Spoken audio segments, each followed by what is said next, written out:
Résultat, 20 ans après sa fondation, on entendait déjà les partisans d'une Europe sociale plus protectrice se casser les dents sur cette Europe telle qu'elle avait été pensée. Je vous propose d'écouter les mots de Michel Rocard, alors secrétaire national du PSU en 1972. L'Europe que l'on nous fabrique telle qu'on la nous fabrique est délibérément paralysée au niveau de sa capacité d'organiser la sécurité des travailleurs, la lutte collective contre la pollution, bref, de prendre des mesures hostiles aux décisions des très grandes entreprises.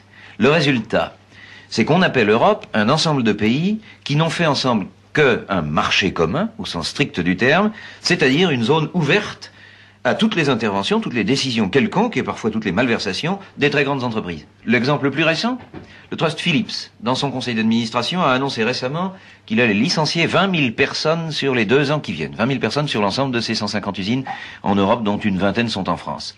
Décision qui prend seigneurialement depuis son siège d'Eindhoven en Hollande, sans consulter personne, sans avoir de compte à rendre à qui que ce soit.